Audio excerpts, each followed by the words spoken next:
Whoops.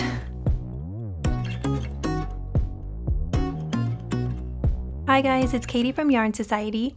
Today we're going to talk over how to read a crochet pattern. I'm going to go through one of my crochet patterns and talk through the different sections so you can get a feel for a crochet pattern. Now we all write crochet patterns differently, but most designers will include a lot of the information that I will be going through today, and it'll be a good starting off point for any crochet pattern. This is my Cecil the Cat pattern. This is a PDF printable that you can get off of Etsy.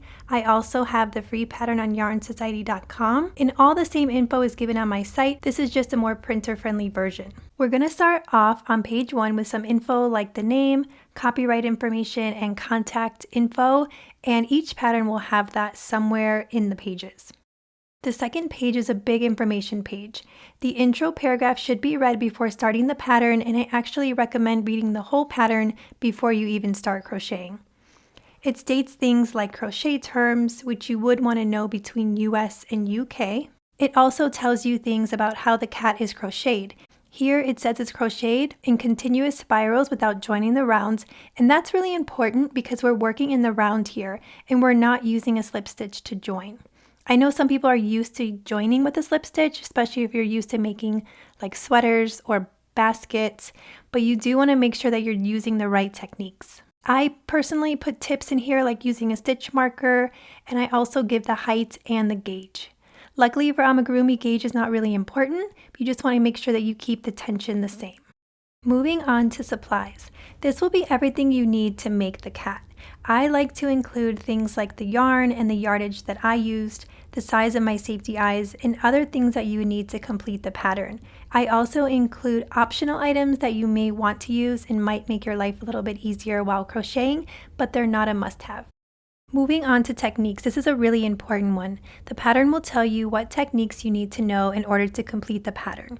This is really helpful because if you don't know a stitch, you can practice ahead of time and get to know that stitch a little better. If it's a special stitch that's included in the pattern, most designers will include a description on how to do that stitch. Moving on to the abbreviation key, this is another really important one. You want to make sure that you look this over, read it, and then use it as a reference guide as you continue through your crochet pattern. Moving on to page 3, this is specific to my patterns. I don't know how many other designers include something like this, but I give you an example of my pattern to read over. Just in case there's some confusion, this will give you some clarity on how to read the pattern. I also include video links, like if I have done a crochet along, that will be in there, and then there's also beginner-friendly stitch tutorials that you can go over as well.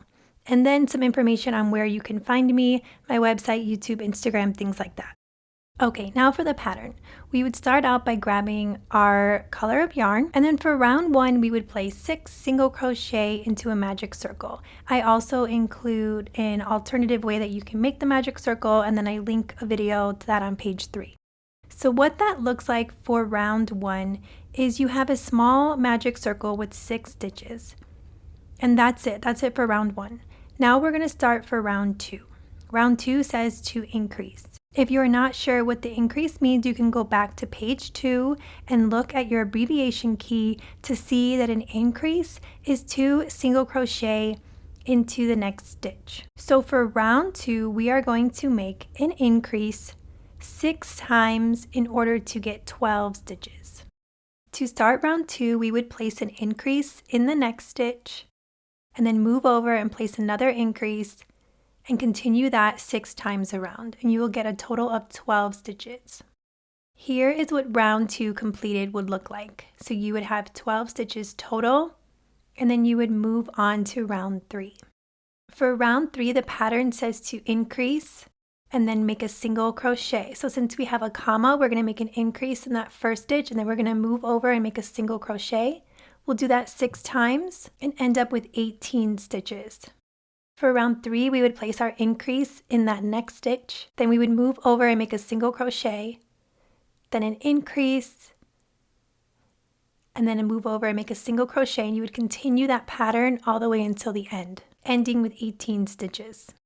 This is what the end of round 3 would look like. You would have 18 stitches around.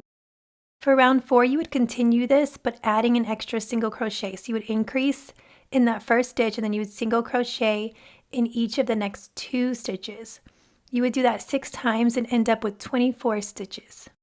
For round 4, you would increase in the next stitch, then you would place a single crochet and a single crochet, increase in the next stitch, move over to make a single crochet, and then move over for another single crochet. You would continue that pattern until the end. Continuing on with the pattern, you would just continue doing your increases and you would add a single crochet on for each row. Now from round 8 through 13, you would single crochet all the way around, all your 42 stitches, one in each stitch.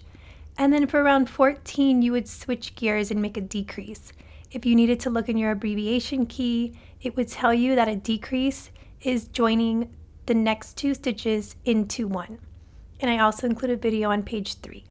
You would make one decrease and then you would single crochet in each of the next 5 stitches.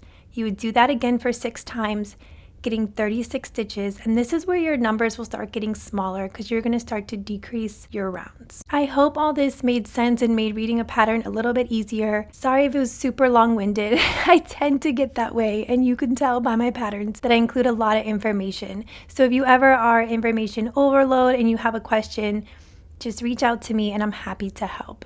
I hope this does help with any other crochet patterns that you have as well. If you like this video and like to see more crochet alongs and crochet tutorials, please subscribe and also head over to yarnsociety.com for free crochet patterns.